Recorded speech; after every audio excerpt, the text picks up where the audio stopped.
accueilli votre frère le berger, Gabolé Wilfried, pour son enseignement. L'eau du sanctuaire qui nourrit et qui guérit.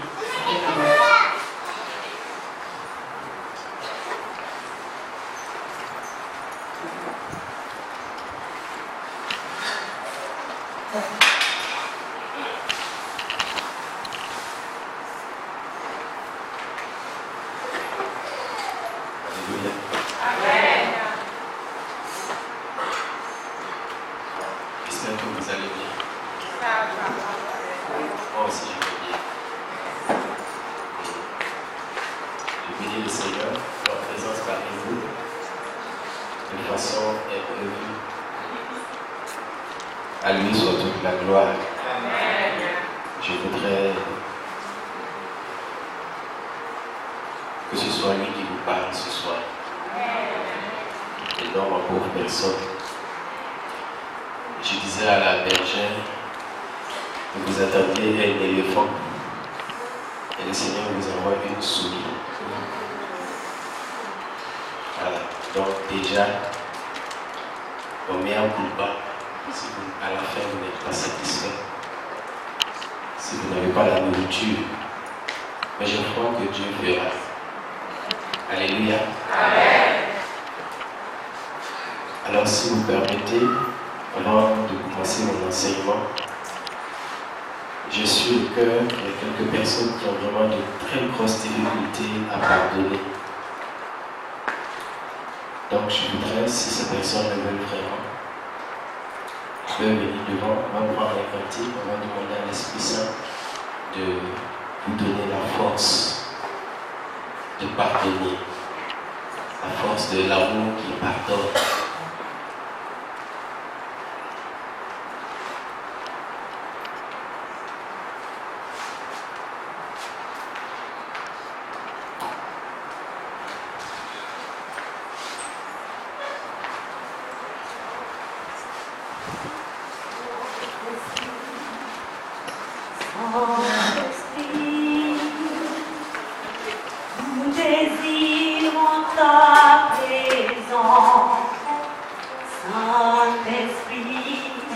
Est-ce qu'on peut prendre « Je sais que tu es là ».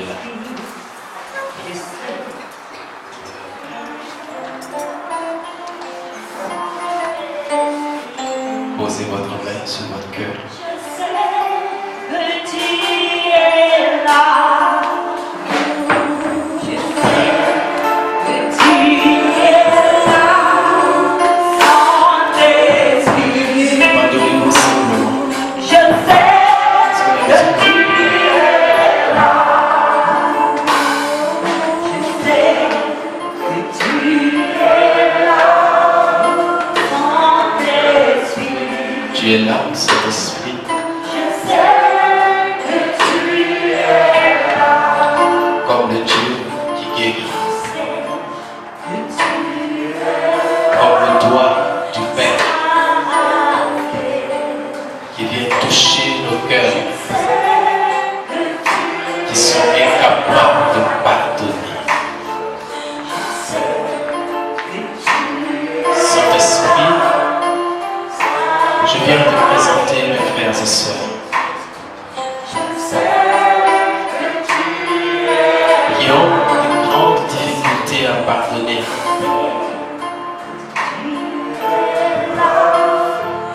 C'est toi seul qui es capable de pardonner. Et c'est l'amour qui a un grand pouvoir de pardon. Est-ce que Saint-Esprit, tu peux remplir le cœur de ton amour, de la force de l'amour qui pardonne tout? Est-ce que tu peux remplir, Saint-Esprit, le cœur de cette force de l'amour qui pardonne? Saint-Esprit, maintenant,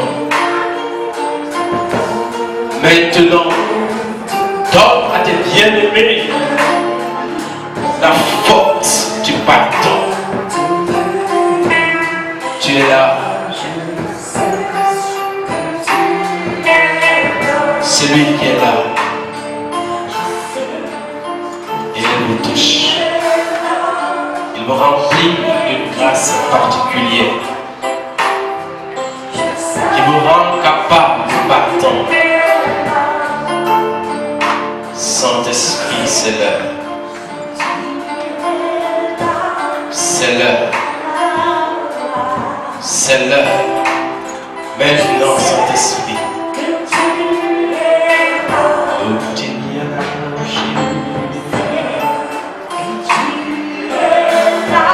C'est le moment.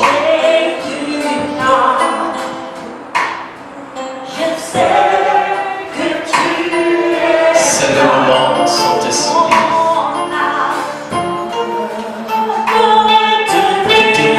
Les cœurs pour que ta parole puisse tomber dans une bonne terre. C'est l'heure, Saint-Esprit. C'est le moment. C'est le moment, Saint-Esprit,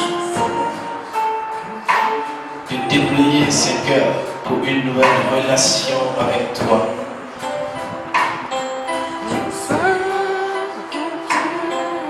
Saint-Esprit.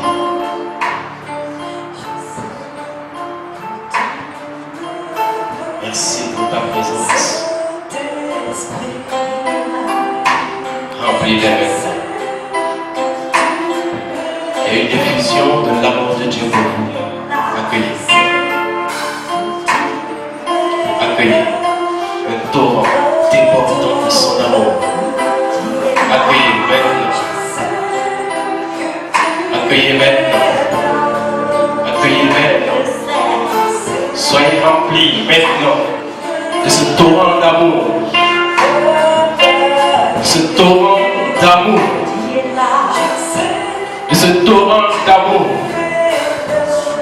Waouh, waouh, waouh, waouh. Quel amour. Quel amour, quelle grâce. Quelle grâce. Quelle grâce. Quelle grâce. Oh, Rachiki Bassa.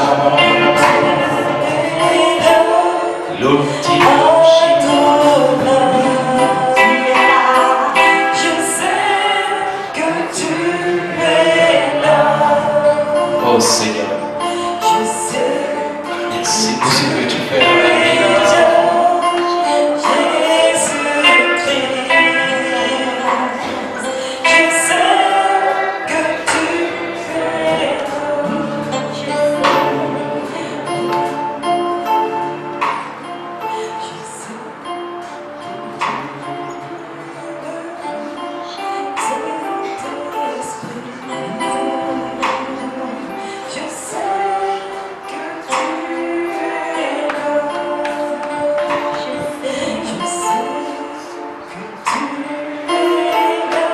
Saint-Esprit, merci. Merci. Merci. Merci. Je te bénis pour la vie de cette personne, Saint-Esprit, qui a subi une très grande déception.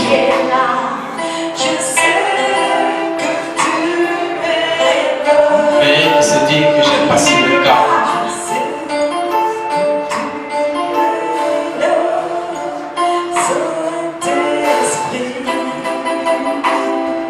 Que j'ai surmonté.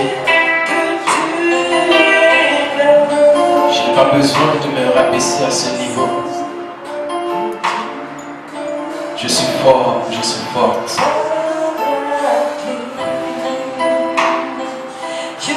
Et à cause de cela, tu n'es pas venu devant. Parce que tu penses que tu es fort, que tu es forte. Je ne sais pas si tu es un homme ou une femme, mais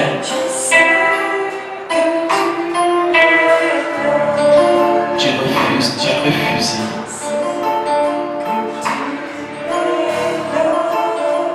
Et cette souffrance est pu arriver à toi.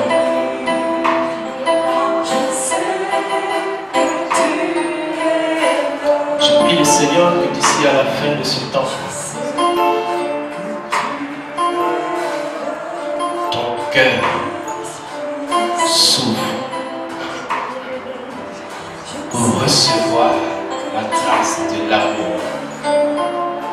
vrai. Car dans le Seigneur, ce sont les faibles qui sont forts. Ce sont les petits qui sont grands. Ce sont les œuvres qui élèvent.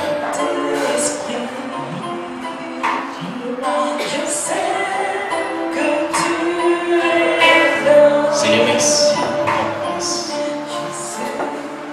Accueillez sa paix. Accueillez sa paix, Maître. Accueillez sa paix. Sa paix. Soyez en paix. Soyez en paix. Soyez remplis de sa paix. Merci Seigneur. Merci Seigneur. Merci. Vous retournez à votre place.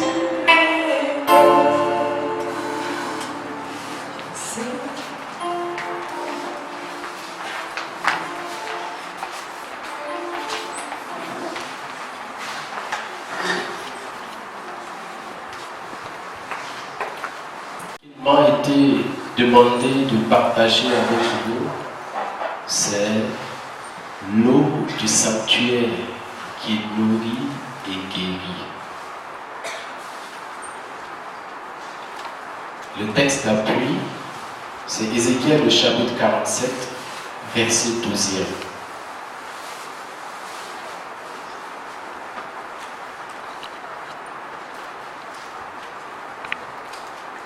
Nous écoutons la parole de Dieu qui dit ceci.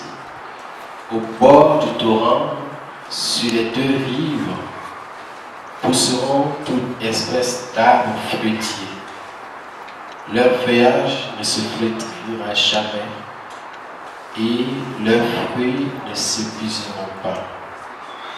Ils donneront chaque mois une nouvelle récolte parce que l'eau du torrent sort du sanctuaire. Leurs fruits serviront de nourriture et leurs feuillages de remède. Parole du Seigneur. Alléluia. Amen. Alors, bien-aimés, ce thème est vraiment très profond. Je bénis le Seigneur pour ce que j'ai introduit, parce que je sais que mes élèves qui viendront après moi pourront approfondir certainement ce que j'aurais raté. Alléluia. Amen. Alors, c'est de l'eau qui nourrit et qui guérit. Alors, moi je vais me poser des questions. Quelle est la caractéristique principale de l'eau?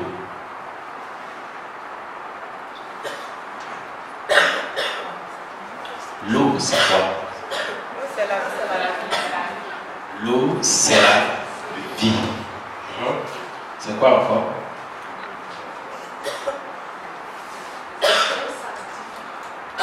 L'eau sanctifie. Quand il n'y a pas d'eau, qu'est-ce qu'il y a?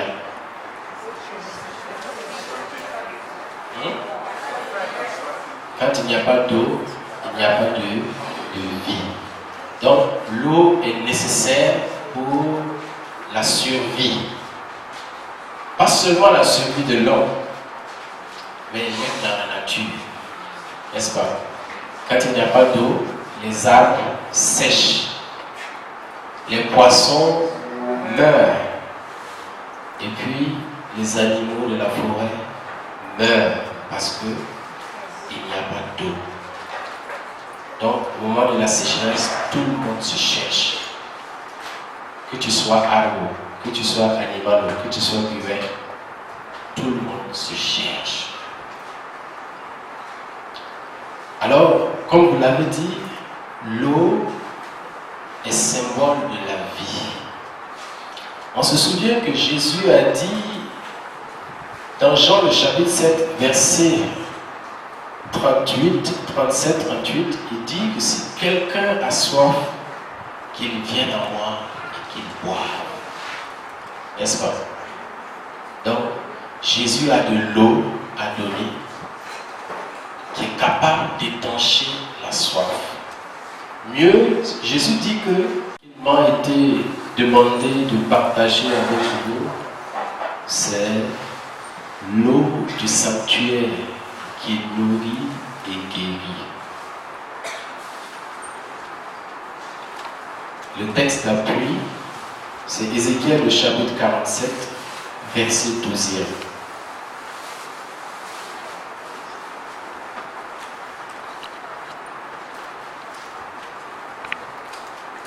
Nous écoutons la parole de Dieu qui dit ceci. Au bord du torrent, sur les deux rives, pousseront toute espèce d'arbres fruitiers. Leur feuillage ne se flétrira jamais et leurs fruits ne s'épuiseront pas. Ils donneront chaque mois une nouvelle récolte parce que l'eau du torrent sort du sanctuaire. Leurs fruits serviront de nourriture et leur feuillage de remède. Parole du Seigneur. Alléluia. Amen. Alors, bien-aimés, ce thème est vraiment très profond. Je bénis le Seigneur pour ce que j'ai introduit, parce que je sais que mes aînés qui viendront après moi pourront approfondir certainement ce que j'aurais raté. Alléluia. Amen. Alors, c'est de l'eau qui nourrit et qui guérit. Alors, moi je vais vous poser des questions. Quelle est la caractéristique principale de l'eau?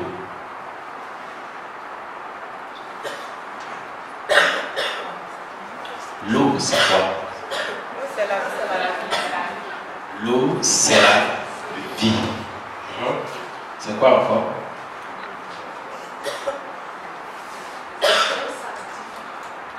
L'eau sanctifie.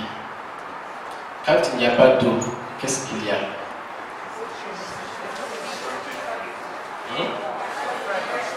Quand il n'y a pas d'eau, il n'y a pas de vie. Donc, l'eau est nécessaire pour la survie. Pas seulement la survie de l'homme, mais même dans la nature. N'est-ce pas? Quand il n'y a pas d'eau, les arbres sèchent. Les poissons meurent. Et puis, les animaux de la forêt meurent parce qu'il n'y a pas d'eau. Donc, au moment de la sécheresse, tout le monde se cherche. Que tu sois arbre, que tu sois animal, que tu sois humain, tout le monde se cherche. Alors, comme vous l'avez dit, l'eau est symbole de la vie. On se souvient que Jésus a dit dans Jean le chapitre 7, verset 37, 38, il dit que si quelqu'un a soif, qu'il vienne à moi et qu'il boive. N'est-ce pas? Donc, Jésus a de l'eau à donner qui est capable d'étancher la soif. Mieux, Jésus dit que celui qui boira de cette eau, de son sein, couleront des fleuves d'eau vive. Donc, Jésus a de l'eau qui est capable de donner la vie à toute autre chose. Donc, si nous allons à cette source, si nous allons boire à cette source, nous aussi nous devenons une source pour d'autres personnes. Et c'est ce que Dieu veut pour chacun de nous. Il ne veut pas que la grâce se limite à toi ou à moi. Mais la grâce doit passer par toi. Donc, dis à ton voisin, la grâce doit passer par toi.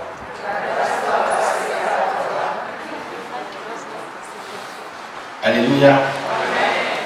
Alors, quand on va de ce principe, on comprend donc que c'est de la vie qu'il s'agit. C'est de la vie qu'il s'agit.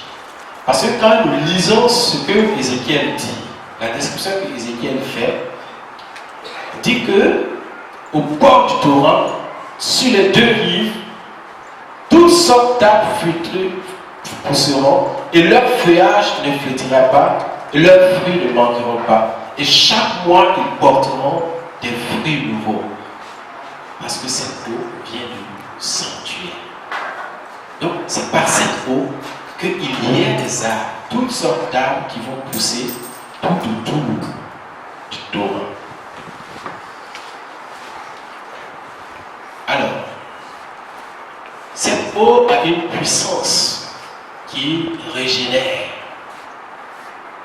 On va lire tout à l'heure, je veux que quelqu'un prenne sa Bible, on va lire tout le bloc là, du verset 1 au verset 12, de Ézéchiel 47. Alors quand j'ai vu le thème, je me suis posé la question pour comprendre de quoi est-ce que je vais parler. Et après l'avoir longuement médité, pour essayer de comprendre. J'ai essayé de comprendre, c'était pas simple. J'ai prié le Seigneur pour avoir sa lumière. Alors je suis arrivé à cette conclusion que pour qu'une telle eau soit capable de nourrir et de guérir, cette eau ne peut être que l'eau qui a jailli du côté transversé de Christ Jésus. Alléluia. Amen. Donc, quand on a transversé le côté de Jésus, on dit qu'il y a, la Bible dit qu'il y a de l'eau et du sang qui a jailli. Et cette eau est encore symbolique de quoi? Hein? Tu n'entends pas? De la vie. Pas de la vie. Hein? De la paix. De quoi? De l'Esprit Saint. C'est l'Esprit Saint qui donne sa puissance. C'est l'Esprit Saint qui donne la vie. C'est l'Esprit Saint qui restaure et qui renouvelle toutes choses. Alléluia. Quand on dit au Seigneur, envoie ton esprit et renouvelle la face de la terre. C'est l'Esprit Saint seul qui est capable de faire ça. Alors on peut lire le verset 1 au verset 12. On peut aider le tonton avec moi.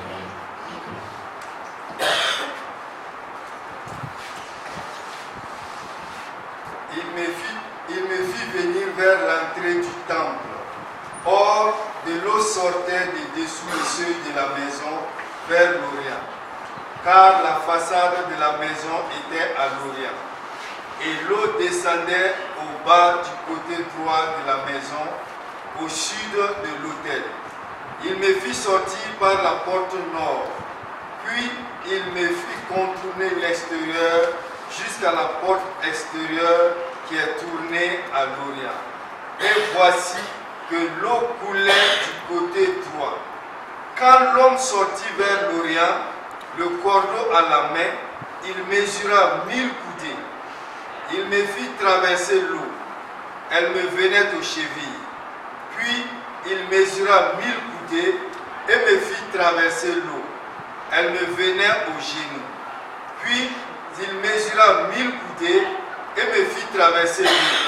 Elle me venait aux reins. Puis il mesura 1000 coudées.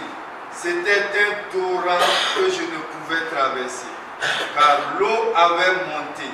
C'était de l'eau où il fallait nager. Un torrent infranchissable. Il me dit, as-tu vu, fils d'homme? Il m'amena, puis me ramena au bord du torrent.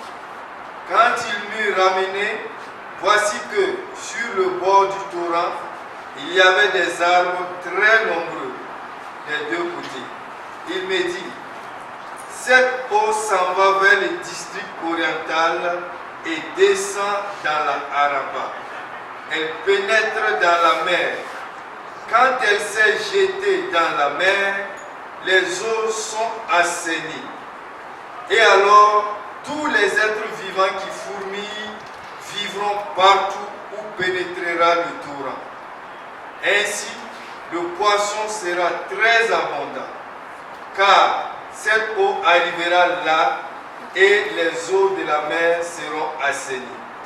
Il y aura de la vie partout où pénétrera le torrent. Alors, les pécheurs se tiendront sur la rive et depuis En-Gedi jusqu'à En-Eglaïm, ce sera un séchoir à filet. Les espèces de poissons seront aussi nombreuses que celles de la grande mer, mais ces lagunes et ces marais ne seront pas assainis. On les laissera pour avoir du sel. Au bord du torrent, sur les deux rives, pousseront toute espèce d'arbres fruitiers. Leur feuillage ne se flétrira pas et leurs fruits ne s'épuiseront pas. Ils donneront chaque mois une nouvelle récolte, parce que l'eau du torrent sort du sanctuaire. Leurs fruits serviront de nourriture et leur feuillage de remède. Acclamons la parole du Seigneur. Gloire à toi, Seigneur Jésus. Alléluia. Amen. Alors, bien aimé, depuis le chapitre 41, Ézéchiel reçoit une nouvelle vision que le Seigneur lui donne sur le temple de Jérusalem. Parce que les Israélites étaient en Babylonie, s'étaient exilés en Babylonie. Et donc, la description que Ézéchiel fait adresser à ce peuple juif qui se retrouve dans une patrie étrangère. Alors, ce que Ézéchiel dit est en fait un témoignage que Dieu promet de restaurer Israël, de ramener Israël sur sa terre, mieux de rebâtir le temple, et que ce temple sera de nouveau le lieu où Israël pourra venir adorer Dieu. Alléluia. Alors, la vision se termine par ce passage que nous venons de lire, où il y a de l'eau qui sort d'un côté du temple. Et vous voyez que il dit que c'est parce que l'eau sort du sanctuaire que cette eau est capable de redonner la vie. Elle est capable de nourrir. Quand nous voyons dans ce que nous venons de lire, on voit que l'eau se déversait dans la mer morte et elle a purifié, elle a assaini cette mer. Des poissons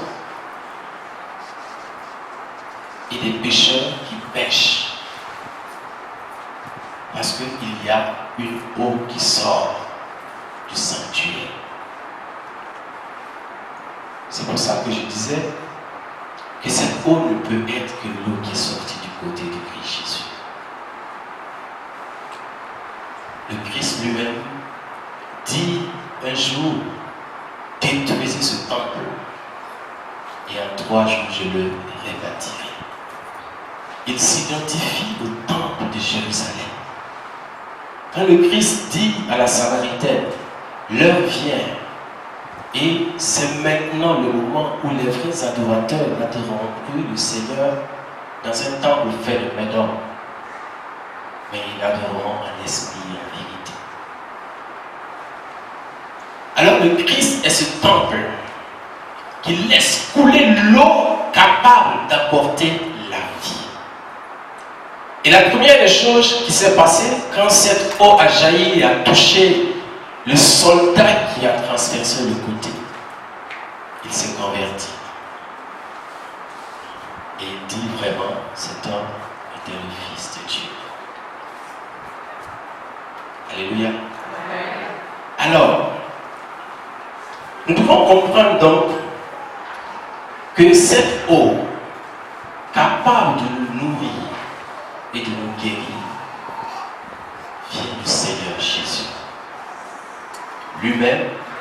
Et en faisant ce parallèle, je dis c'est bien le Saint-Esprit. Et donc, si nous voulons vivre, porter des fruits en abondance, nous devons laisser l'Esprit Saint nourrir notre vie, diriger nos pas, conduire nos cœurs pour que nous soyons capables, nous aussi, de transformer le monde parce que l'Esprit Saint habite en nous. Alléluia. Alors, c'est cette eau encore qui est capable de donner l'espérance à tous ceux qui ont un cœur brisé. Ézéchiel décrit comment le fleuve qui ressort du temple donne la vie, redonne la vie à toute la création, à tous les êtres vivants. Bien-aimés, il faut que nous revoyions notre relation avec Dieu, notre relation avec le Saint-Esprit. Demande à ton voisin, quel est le genre de relation que tu as avec le Saint-Esprit?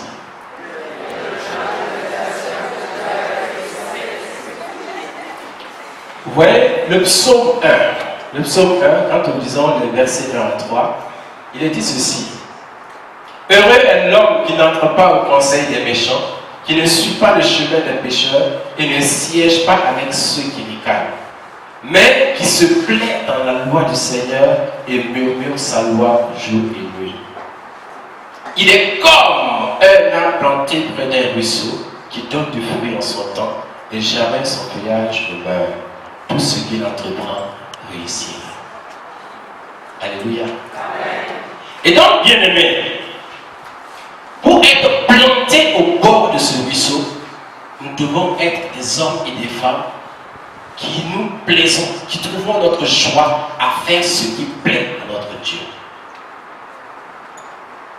Est-ce que tu trouves ta joie à faire ce qui plaît au Seigneur Jésus? Où est ta joie? Je trouve ma joie en faisant ce qui me plaît à moi, ou bien en faisant ce qui plaît au Seigneur. La loi du Seigneur, nous la connaissons en partant des 10 commandements et de ces déclinaisons en des multiples lois que le peuple juif a faites. Quelle est notre observation de ces 10 commandements qui nous sont donnés? Ils nous sont donnés pour faire de nous des hommes qui sont appelés à être saints, car notre Dieu est saint. Appelés à être miséricordieux, car notre Dieu est miséricordieux. Appelés à pardonner, car notre Dieu est un Dieu qui pardonne toujours et sans limite. Un jour, Pierre demande à Jésus,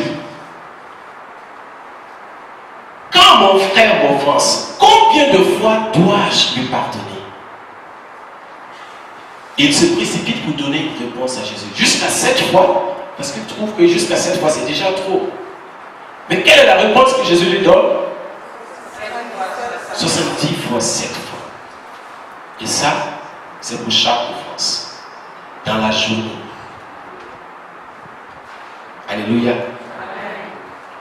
Jésus veut dire à Pierre que tu dois toujours pardonner de façon illimitée.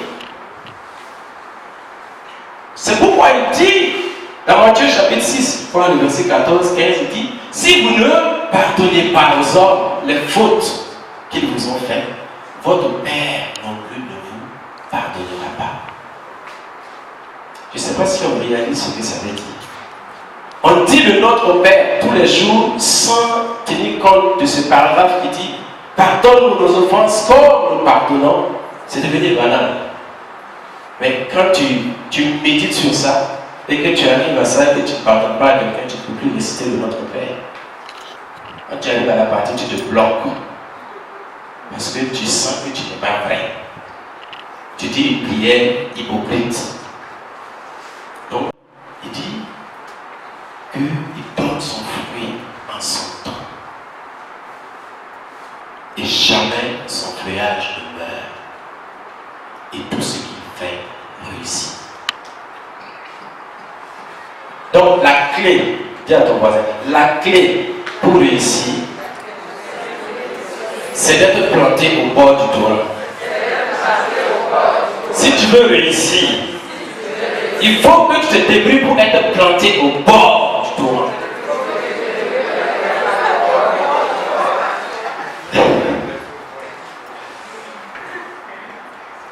Alors, bien aimé, le Seigneur Jésus lui-même va appliquer cette vision d'Ézéchiel à chacun de nous individuellement quand il dit en Jean le chapitre 7, verset 37 à 39, celui qui a soif, qu'il vienne à moi et qu'il boive. Jésus l'applique là. Et celui qui croit en moi, de son cœur couleront des fleuves de vie.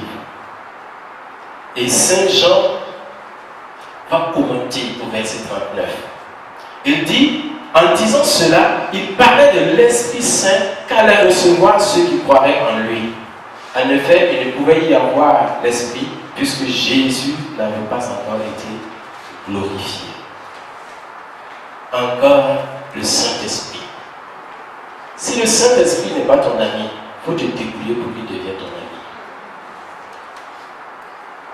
Je ne sais pas si tu as bien entendu.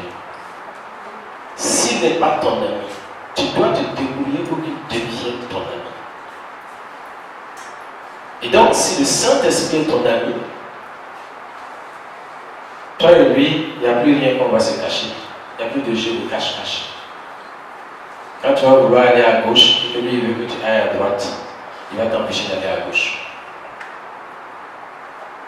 Qui est prêt à ça?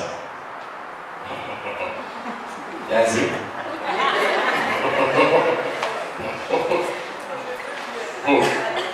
Vas-y. Vous connaissez cet esprit? Vous le connaissez?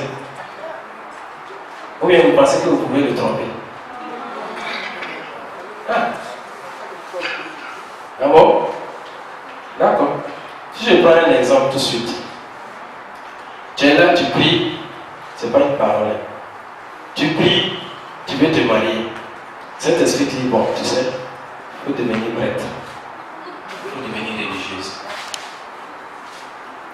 Tu es d'accord?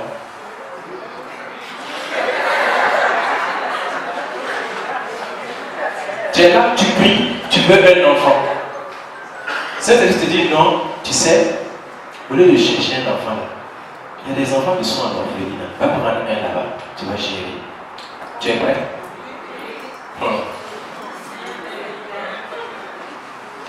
Je vous crois. Alléluia. Amen. Béni soit le Saint-Nom du Seigneur. Amen. Alors, bien-aimés, Paul dit ceci aux Romains, le chapitre 8, verset 1 à 2. Ainsi, pour ceux qui sont dans le Christ Jésus, il n'y a plus de condamnation. Car la loi de l'Esprit qui donne la vie dans le Christ t'a libéré de la loi du péché et de la mort. Alléluia. Alors c'est le Saint-Esprit qui donne la vie. Et tu dois accepter de marcher sous sa loi.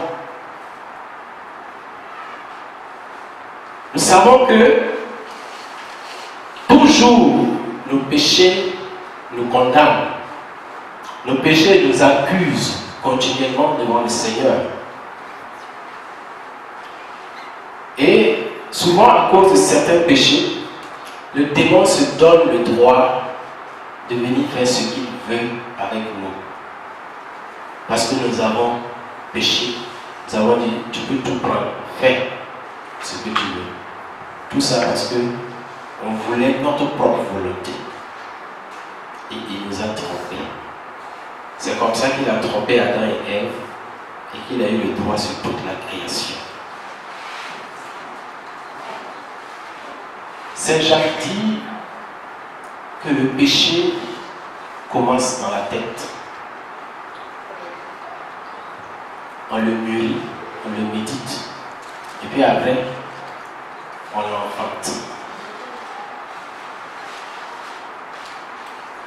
Est-ce que vous savez que quand on est face au péché, on n'est pas obligé de commettre le péché? Vous savez ça? On n'est pas obligé. On n'est pas du tout obligé. Dieu nous a créés libres et notre volonté a du prix. Notre volonté compte. Nous pouvons dire non, Seigneur, à cause de toi, je renonce au péché. Je ne vais pas faire.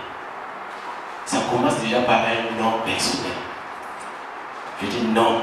Et puis je vois que c'est difficile. Seigneur, tu vois, c'est dur pour m'aider. Et puis il va venir au secours. Mais si on est là, on joue à cache-cache avec le Seigneur sait que la réalité, tu veux. Et le Saint-Esprit, c'est un gentleman. Par expérience, je sais que à plusieurs fois, quand moi-même, avant, je peux préméditer des péchés pour commettre. On prémédite souvent les péchés, on calcule, on fait un plan pour commettre un péché. Puis on est heureux. Le Saint-Esprit, il déraille le plan une fois. Je me lève, tu n'as rien vu, Seigneur. Je suis encore là. Il déraille encore le plan. Troisième fois là, il se met de côté. On va faire. Moi j'ai voulu que tu restes saint, mais tu n'as pas besoin de moi. Je me mets de côté. Il est là pour nous aider face à ce combat spirituel contre le péché. C'est avant tout le péché d'abord. Si nous arrivons à lutter contre le péché, il y a la moitié de tous les problèmes. Je peux dire même plus de la moitié de tous les problèmes vont partir. Parce que, à cause du péché, nous sommes loin de Dieu. Dieu reste à sa place, mais c'est nous qui bougeons. Nous on bouge, chaque fois qu'on commet le péché, on s'éloigne. Dieu est toujours là. J'ai lu un témoignage dans le livre de Un mois avec des amis, des âmes du purgatoire, que, je me souviens bien, que les âmes, quand les personnes meurent, les âmes sont tous attirées à Dieu. Elles sont tous, Dieu veut que toutes les âmes viennent dans sa gloire. Mais quand les âmes s'approchent, à cause du péché, en fait, la gloire de Dieu les brûle. Elles préfèrent de loin le feu qui est au purgatoire que le feu de la gloire de Dieu. Donc elles vont là-bas jusqu'à ce qu'elles soient purifiées avant de pouvoir s'unir à la gloire de Dieu. Alors, si nous nous laissons conduire par l'Esprit Saint, alors il n'y a plus de risque qu'une certaine condamnation puisse nous être donnée. Parce que nous appartenons désormais à Christ. Quand l'Esprit Saint, l'Esprit de Dieu peut donc agir librement en nous, nous devenons aussi une source d'eau vive pour tous ceux qui sont autour de nous, qu'ils soient croyants ou pas. Dieu passe par nous pour les bénir. Dieu passe par nous pour communiquer sa grâce. Et tu deviens un repère, bien-aimé. Quand au milieu de tous, on cherche un sage à qui demander conseil, c'est à toi qu'on vient demander. Parce qu'il y a l'Esprit Saint qui habite en toi. Je me souviens que Daniel, déjà dans son jeune âge, rempli de l'Esprit Saint, était consulté par les rois. Parce que la grâce de Dieu était sur lui. Alors, bien-aimés, si nous sommes remplis de cette grâce, si nous sommes remplis de l'Esprit Saint, mieux si nous vivons une communion véritable avec lui, alors quelque chose va changer. Quelque chose va changer en nous. Et nous pourrons, à notre tour, être des témoins. Des témoins de l'évangile, des témoins de l'amour de Dieu. Nous pouvons témoigner que Dieu est vivant, que Dieu nous aime. Et cela, bien aimé. Quand tu fais l'expérience de Dieu, tu deviens alors capable de parler avec conviction de qui il est pour toi. Alors, je voudrais revenir au passage que nous avons lu. Au verset 4, la première partie dit que l'eau est arrivée au niveau de ses genoux. Donc il est en train de marcher. Il avance. Donc l'eau au niveau de ses genoux, les genoux dans la vie spirituelle sont utilisés pour... Les genoux sont utilisés pour... Hein? Pour plier, pour se mettre à genoux. Voilà. Donc, c'est une position de prière. Donc, plus nous avançons, nous faisons d'abord cette rencontre avec le Seigneur. Et le Seigneur nous conduit. Et petit à petit, il nous amène à prier. C'est à ce moment qu'on commence à aimer aller dans la prière. Non seulement dans la prière, mais on aime aller à la messe. On aime aller à l'oratoire, adorer le Seigneur. Pour gagner, on est à genoux. Parce que nous avons soif et nous savons que celui qui s'abaisse, celui qui s'humilie devant Dieu, Dieu est avec lui. Donc, c'est l'Esprit Saint qui peut nous relever lorsque nous sommes dans le découragement. Souvent nous prions et il nous relève et nous fortifie quand nous sommes faibles. Et lui, il nous guide dans nos prières. Vous voyez, Paul dit aux Romains, le chapitre 8, verset 26-27, que nous ne savons pas ce qu'il faut demander à Dieu pour prier comme il faut. Alléluia. Mais l'Esprit Saint vient au secours de notre faiblesse. Si tu savais ce que Dieu veut pour toi, est-ce que tu vas demander ça? Allez, non. Si tu savais ce que Dieu veut pour toi, est-ce que tu vas demander? C'est un secret pour être exaucé. Le secret de l'exaucement, c'est de connaître le plan de Dieu pour toi. Pour que dans ta prière, tu sois rapidement exaucé. Tu ne souffres plus dans la prière. C'est pour ça que je dis, si tu savais ce que Dieu veut pour toi aujourd'hui, c'est ce que tu vas demander. Parce que nous avons des plans qui ne sont pas les plans de Dieu. Dieu a ses plans et nous on a nos plans. Et ça me rappelle un peu le père Simon Pierre Massamba qui avait fait un jour son témoignage. Il dit qu'il priait pour se marier. Il priait pour se marier. Il priait pour se marier. Et un jour dans sa prière, le Saint-Esprit a dit, bon, laisse, faut te calmer petit, moi j'ai prié. Et le Saint-Esprit dit, si je ne suis pas fait pour le mariage, enlève de moi toute idée de mariage. Ouais. Et puis, c'était la prière qui a été exaucée. Ça. Pourtant, il a prié des années pour se marier. Voilà. Alors, tout à l'heure, vous avez chanté, fais de l'Éternel tes délices, il te donnera ce que ton cœur désire. Non. Ce que David dit là est énorme. C'est énorme. Pour que tu fasses de l'Éternel tes délices, il faut que tu développes une communion véritable avec lui. Que tu recherches Dieu en tout temps. Même dans ton frère qui te persécute, tu dois voir Dieu. Tu es capable de voir en lui Dieu qui est en train d'éprouver ta foi, d'éprouver ta capacité à aimer, ta capacité à pardonner, ta capacité à ne pas te venger. Vous voyez, Paul dit aux Corinthiens, 1 Corinthiens chapitre 13, verset 4 à 7, il dit quelque chose de merveilleux là-bas au sujet de l'amour. Il dit que l'amour, c'est pas seul. L'amour est patient. L'amour ne jalouse pas. Il supporte tout. Il pardonne tout. Il ne fait pas. Il ne semble pas d'orgueil. Voilà, bien-aimé, le meilleur moyen de développer une communion avec le Seigneur. C'est n'est pas aller s'asseoir devant l'oratoire. C'est pas ça. Ce n'est pas aller à l'église tous les jours.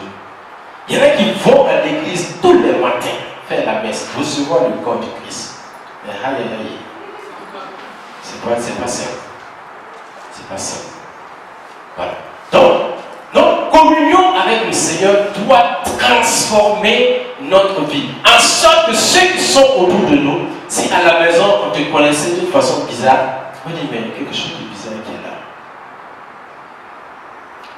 Je me souviens un jour, paix à son âme, mon frère, notre frère fondateur, Aimé Oulougou, on était ensemble en mission à Koudou, quand il a rencontré un de ses anciens camarades de jeu, un gendarme. Il dit hey, il paraît que toi tu es devenu chrétien. Que non, qu'est-ce que c'est faux? Si toi tu es devenu chrétien, moi je suis devenu chrétien. Parce que les gens ont vu un changement dans sa vie. Un changement positif. Un changement qui a transformé sa vie.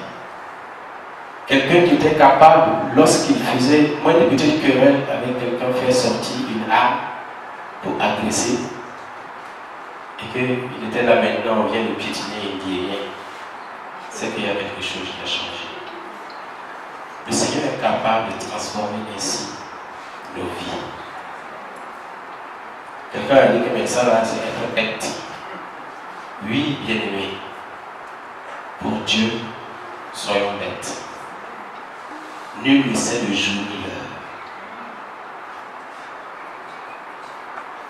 Hier encore,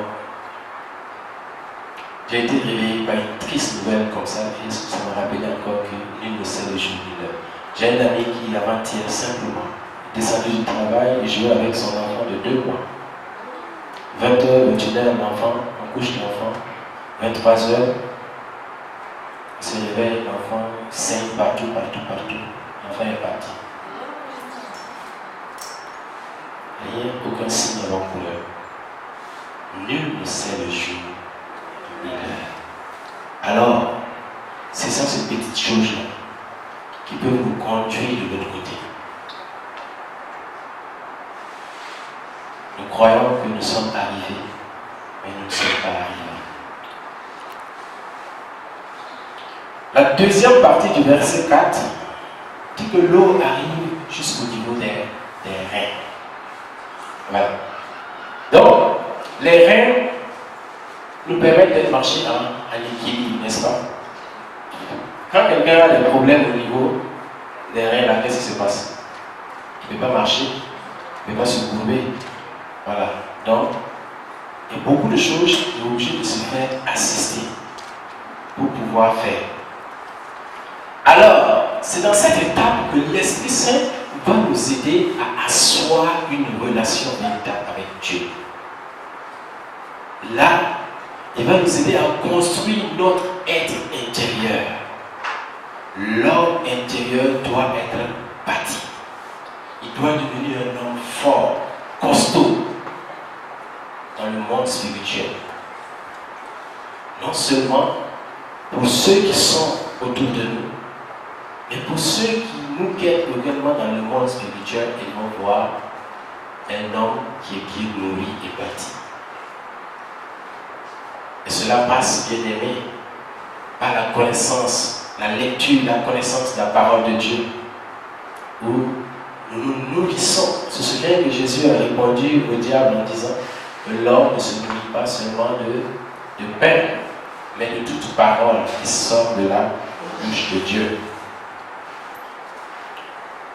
Alors, dans cette étape, bien aimé, nous rentrons dans une relation à Dieu qui nous fait comprendre davantage son amour très grand et profond pour nous. Et au verset 5, il dit que les eaux c'était innombrable, infranchissable. Il ne pouvait plus marcher, il était obligé de nager.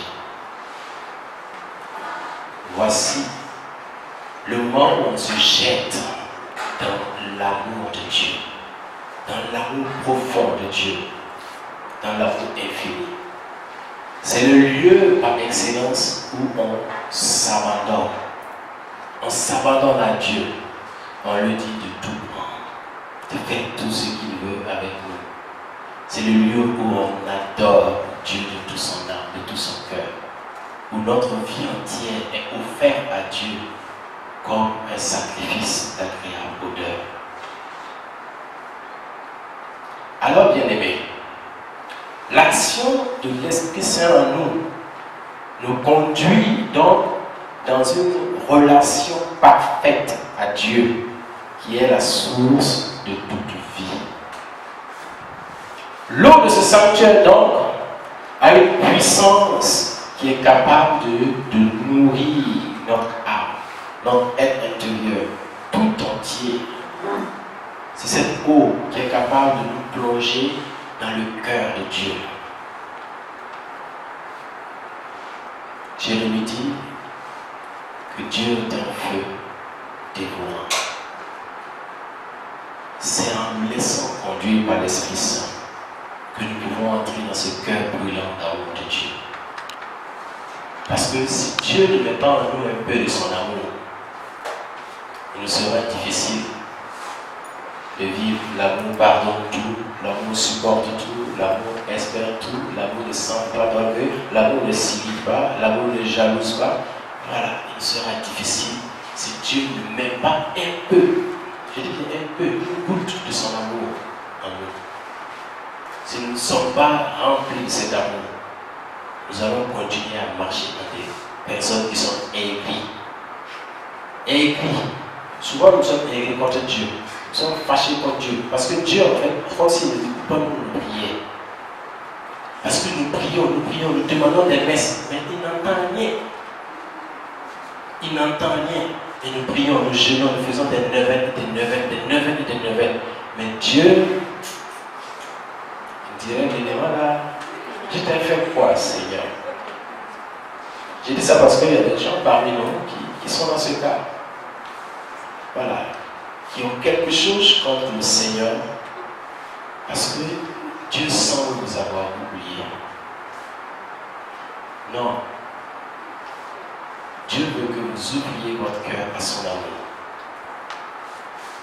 C'est son amour qui est capable de bâtir votre famille, de construire votre famille qui est en train de s'effriter. C'est son amour. Sans amour, il n'y a pas de famille. Sans amour, il n'y a pas d'unité. S'il n'y a pas d'amour, c'est la division, c'est la haine. Ce sont les meurtres. C'est ce que nous vivons dans notre pauvre nation. Parce qu'il y a une partie de ce peuple qui ne se sent pas aimé, qui se sent rejeté. Et donc, il veut affirmer que lui aussi, il existe. Donc, on va prendre les armes pour montrer que nous existons. Si dans notre pays, on travaillait réellement à cela, à l'équité, à la justice et à l'amour, on n'allait pas arriver là où nous en sommes. Mais si nous ne changeons pas, ça va s'empirer. Si nous ne changeons pas, ça va s'empirer. Et ça commence par vous et moi. Je vous donne un exercice à faire. Chaque fois que vous entendez que les terroristes ont fait ci, ça, et que vous êtes en train de discuter, de quoi parlez-vous? Quelle est votre position? Qu'est-ce que vous dites? Analysez ce que vous dites là, à la lumière de la parole de Dieu pour voir. Est-ce que vous êtes quelqu'un qui recherche la paix ou l'opinion?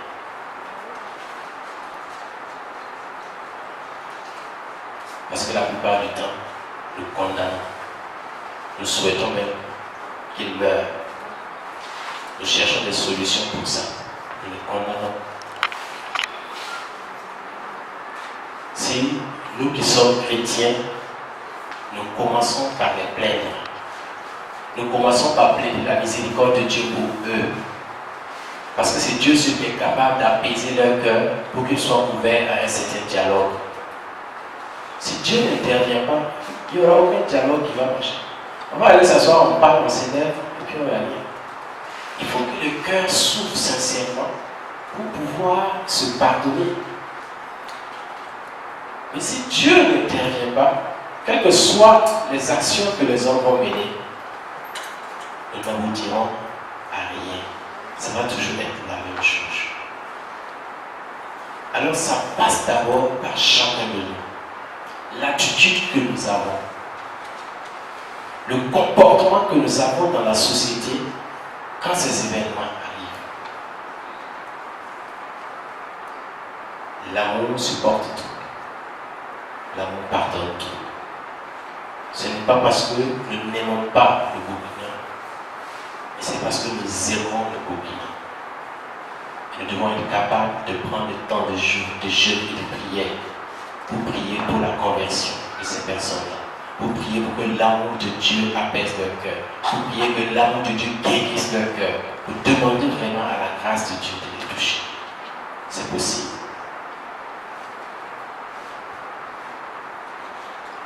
L'eau de ce sanctuaire a aussi la capacité de restaurer la vie là où elle a disparu.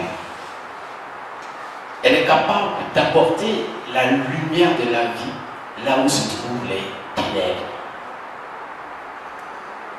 Et Jésus pouvait dire aisément en Luc, le chapitre 4, versets 18 à 19, que l'Esprit du Seigneur est sur moi parce que le Seigneur m'a consacré par l'onction.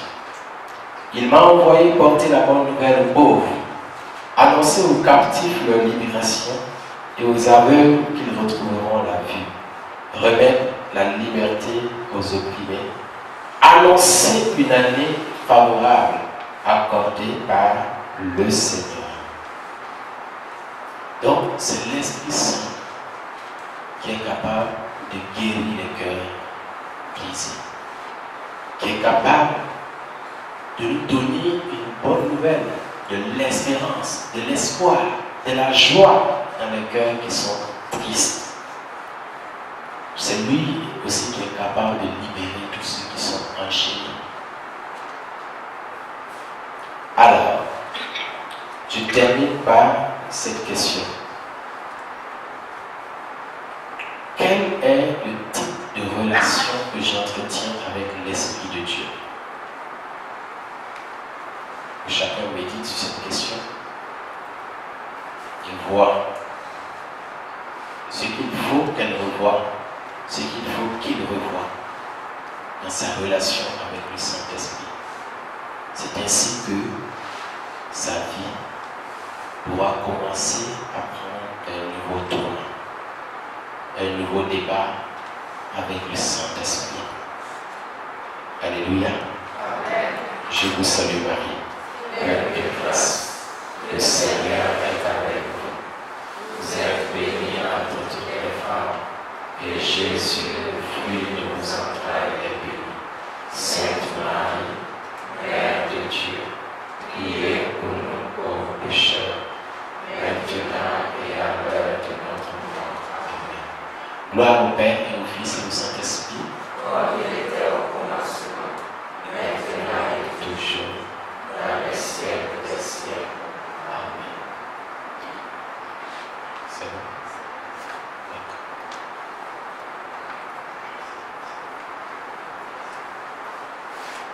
Waouh, waouh, waouh, waouh. Est-ce qu'on peut acclamer le Seigneur? Dieu est fidèle. Dieu est fidèle, Dieu est bon, Dieu est amour, Dieu est saint. Je vais juste vous poser la question. Quels sont ceux qui ont senti de l'amour pendant que le frère est enseigné? Levez la main s'il vous plaît. Quels sont ceux qui ont senti l'amour du Seigneur? Ah, les autres n'avaient pas senti l'amour de Dieu. Que le nom du Seigneur soit béni. Amen. Nous rendons grâce à Dieu. Est-ce qu'on peut acclamer le Seigneur? L'amour de Dieu est si merveilleux, l'amour de Dieu est si merveilleux, l'amour de Dieu est si merveilleux.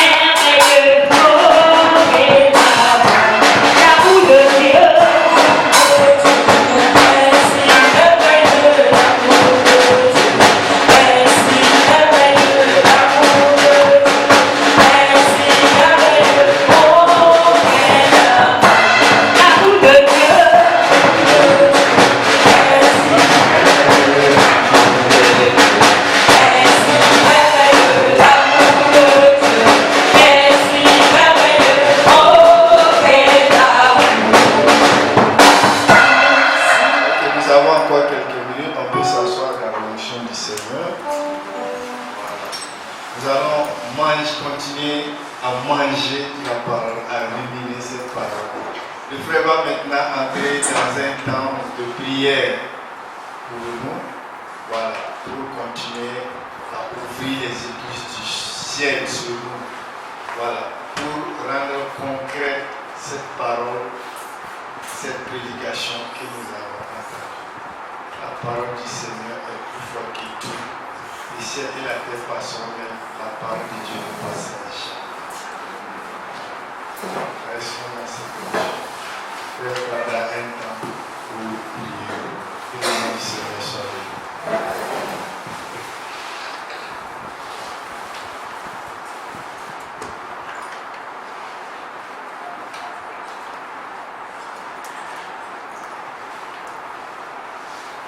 Est-ce qu'on peut prendre le cantique qui dit le grand jour s'est levé?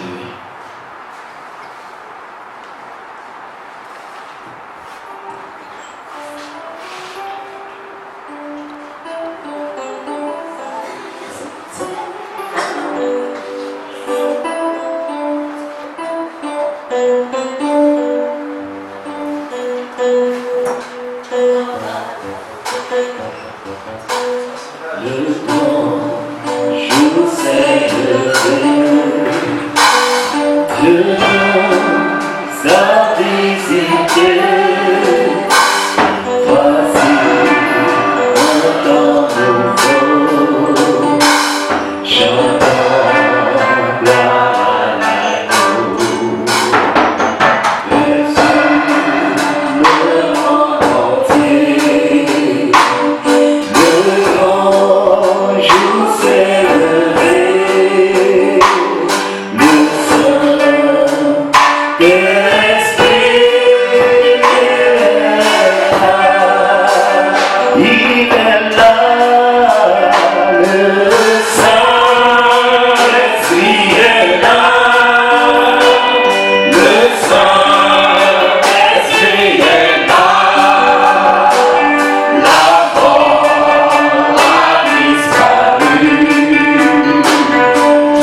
toi qui es là parmi nous. Nous avons reçu la nourriture de la parole. Saint-Esprit, nous voulons que tu viennes maintenant nous restaurer. Que tu viennes maintenant refaire nos âmes. Que tu viennes maintenant construire nos vies. Nous voulons commencer une vie nouvelle avec toi. Saint-Esprit, c'est un moment où nous voulons t'offrir nos cœurs. Bien-aimé, je voudrais que tu penses à la relation que tu as avec le Saint-Esprit. Pense à cette relation. Est-ce que tu es planté au bord du ruisseau? Est-ce que tu observes la loi du Seigneur? Regarde ta vie.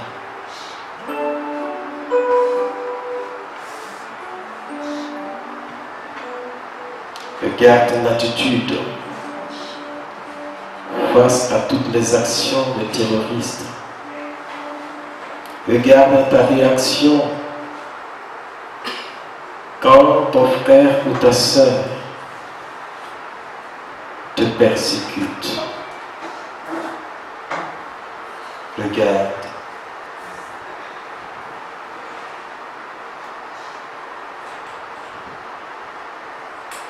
Regarde tous ces moments où tu pleures dans le désespoir parce que Dieu semble t'avoir oublié.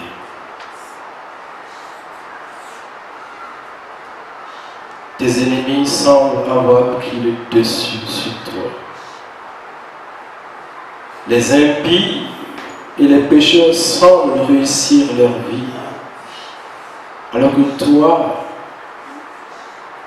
qui te donnes pour le Seigneur, tu sembles marcher d'échec en échec.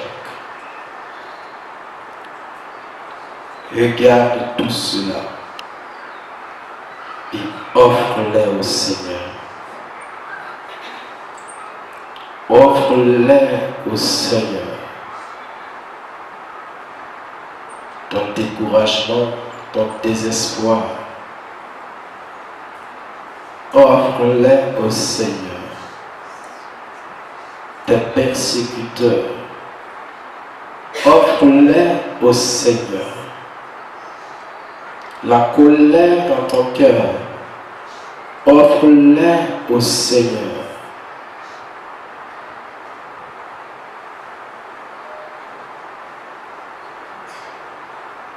Offre-les au Seigneur qui désire que son soleil de justice se lève parmi nous. Offre-les au Seigneur.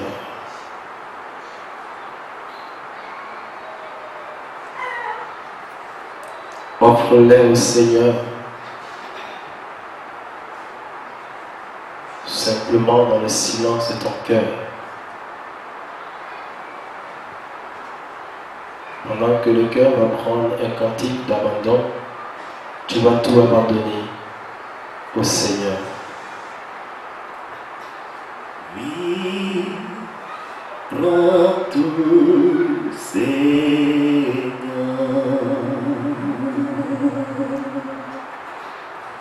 Oui, prends tout, Seigneur. Prends tout, Seigneur. Oui, prends tout, Seigneur. Prends tout, Seigneur. Oui, prends tout, Seigneur. Oui, prends tout, Seigneur. Oui, prends tout, Seigneur. Est-ce que tu peux lever les mains seulement si d'abandon? Seigneur Jésus. Prends tout, Seigneur. Prends tout, Seigneur Jésus. Prends tout, Seigneur. Vive mes peines, Seigneur Jésus. Prends tout, Seigneur. Prends mes difficultés. Prends tout, Seigneur. Vive mes péchés. Prends tout, Seigneur. Jésus, prends tout mes misères. Prends tout, Seigneur. Prends mon cœur blessé, Jésus. Prends tout, Seigneur. Prends la trahison, Jésus. Prends tout, Seigneur. Oui, prends tout, Seigneur, mon roi. Oui, prends tout, Seigneur. Entre tes mains, j'abandonne